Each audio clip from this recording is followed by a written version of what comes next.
هرجع لدكتور أحمد. مسألة التوثيق دي لحدث يعني تاريخي غير التاريخ، يعني تاريخي لأنه غير كمان يعني مواقع البلاد في المنطقة والقيمة لكل بلد في هذه المنطقة.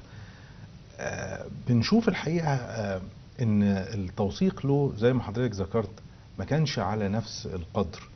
هل ده نوع من انواع التقصير، ولا يعني حتى الافلام اللي موجوده ما كانتش هي الافلام الحقيقيه للعبور؟ الافلام السينمائيه اللي عبرت عن الحدث ربما جابته يعني في الوسط كده، يعني كسياق درامي، لكن مفيش لحد هذه اللحظه حاجه وثقت، عمل سينمائي وثق تحديدا لهذه الحرب كما يجب.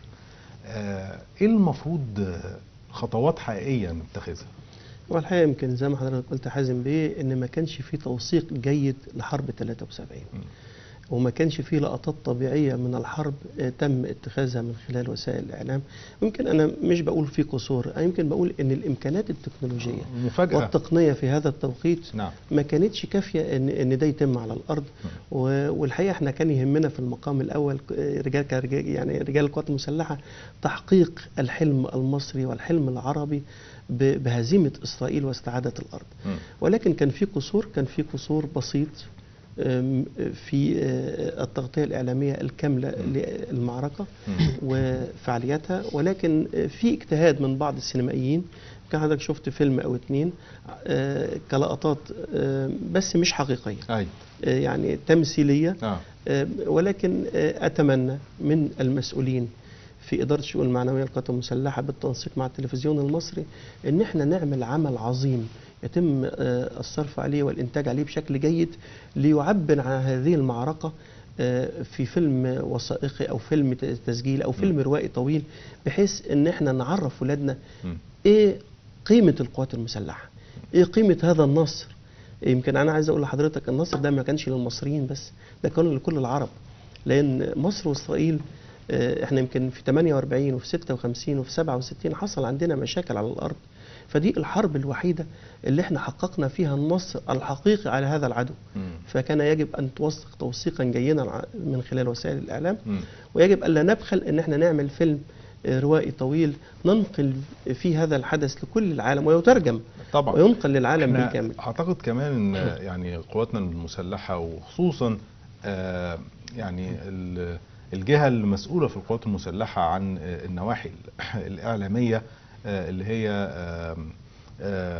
إدارة الشؤون المعنوية لديها من الوثائق كتير من الوثائق والأسرار اللي احنا ما نعرفهاش، اللي لو تم يعني توظيفها أعتقد ممكن يخرج لنا فيلم سينمائي قوي جدا، حتى لو قلنا بعد أكتر من 40 سنة من يعني أحداث حرب أكتوبر. يمكن أنا عايز أقول لحضرتك يمكن أساس نجاح العمل الإعلامي في حرب أكتوبر هو السرية وغيره، فما بيتمش الإفراج عن أي معلومة أو عن أي وثيقة تخص الحرب وتخص العمليات الحربية وتخص القوات المسلحة إلا إذا كان ليها أهداف على الأرض.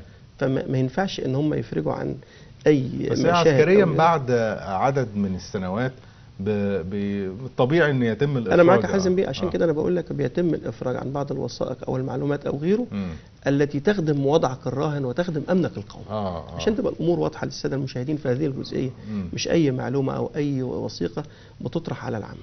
طيب هل من الافضل ان لما يتم تناول الموضوع ده يتم تناول الحرب بصوره عامه باحداثها بتداعياتها بمقدماتها، ولا يعني احنا شفنا تجارب زي مثلا فيلم إيلات، عملية اللي هي عملية غرق المدمرة إيلات، وفيلم حقق نجاح كبير جدا، ولا من الأفضل زي ما بقول لحضرتك إن يبقى في بطولات كده ويتم تسليط الضوء عليها من خلال أعمال سينمائية؟ هو طبعا حرب أكتوبر مليئة بالبطولات أو شخصيات بالمناسبة، وشخصيات عظيمة جدا جدا، وعلى رأسهم الرئيس الراحل أنور السادات. تمام. ويمكن الراحل القدير الممثل أحمد زكي جسد لنا فيلم ايام السادات، وده مهم جدا.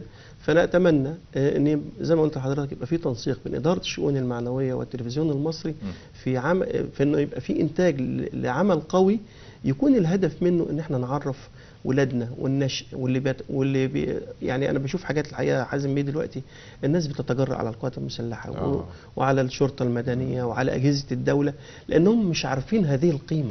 الناس دي عملت ايه؟ الناس دي ضحت بنفسها ازاي؟ ودورها ايه؟ صحيح. ازاي عقيدتنا في القوات المسلحه كلمتين. يمكن انا خدمت 30 سنه في القوات المسلحه، هم كلمتين اللي اتربيت عليهم لما كنت بطلع من بيتنا كل يوم: النصر او الشهاده. انت انا كنت مراتي تقول لي انت ضابط ولا مش عارف، اقول لا ده انا مجاهد في سبيل الله. انا بطلع من بيتنا ما اناش عارف هرجع ولا مش هرجع ولا لا.